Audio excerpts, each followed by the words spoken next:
বিসমিল্লাহির রহমানির রহিম। মায়ের অবদান।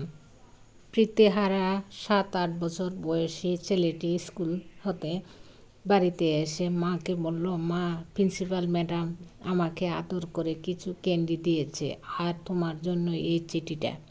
মা চিঠিখানা খুলে পরে কেঁদে দিল। মায়ের চোখের পানি দেখে ছেলেটি বলল, মা, কাঁদছো কেন? আর চিঠিতে কী লেখা আছে? মা চোখ মুছতে মুছতে বলল, বাবা, এটা একটা আনন্দের কান্না। বলে মা ছেলেটিকে চুমু দিয়ে বলল, আমার জিনিয়াস বাবা, দাঁড়া, তোকে চিঠিটা পড়ে শোনাই। মা আনন্দের সাথে জুড়ে জুড়ে চিঠিটা পড়তে আরম্ভ করলো। প্রিন্সিপাল ম্যাম, আপনার ছেলেটি সাংঘাতিক জিনিয়াস।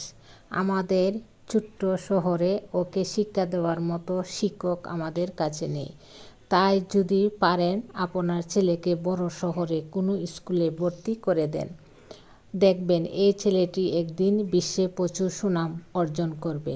পত্রখানা পড়া শেষ করে মা ছেলেটিকে চুমু দিয়ে বলল, এই জিনিয়াস ছেলেটিকে এখন থেকে আমি নিজ হাতে পড়াবো।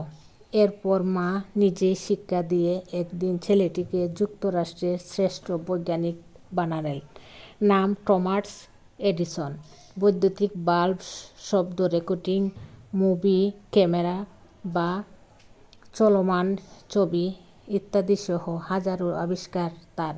মায়ের মৃত্যুর পর টমাস এডিসন হঠাৎ একদিন সেই ছোট্ট গ্রামের মায়ের সেই ছোট্ট বাড়িতে গিয়ে ঘর পরিষ্কারের সময় স্কুলের প্রিন্সিপালের সেই পুরনো চিঠিটা পেল।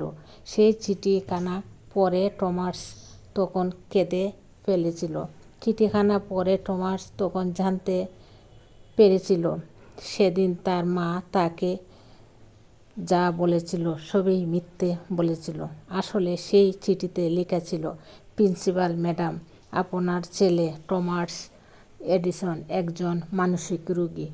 সে এতটাই নির্বোধ, তাকে শিক্ষা দেওয়ার মতো ক্ষমতা আমাদের নেই, আর কারো আছে বলেও আমাদের জানা নেই। আপনার ছেলের কারণে আমাদের স্কুলটির সুনাম ক্ষুণ্ণ হবে। তাই কমিটির সিদ্ধান্ত অনুযায়ী আপনার ছেলেকে স্কুল হতে স্থায়ীভাবে বহিষ্কার করা হলো। শিক্ষণীয় বিষয় এখানে হচ্ছে সন্তানের সাথে সর্বদাই ইতিবাচক আচরণ করবেন। আর বাসস্থান হলো সর্বশ্রেষ্ঠ শিক্ষা প্রতিষ্ঠান এবং মা হলো সর্বশ্রেষ্ঠ শিক্ষক। প্রিয় ভাই বোনেরা, আমার এই গল্পটা যদি ভালো লেগে থাকে তাহলে আপনারা লাইক, শেয়ার ও কমেন্টস করে আমার পাশে থাকবেন। ধন্যবাদ সবাইকে। আসসালামু আলাইকুম।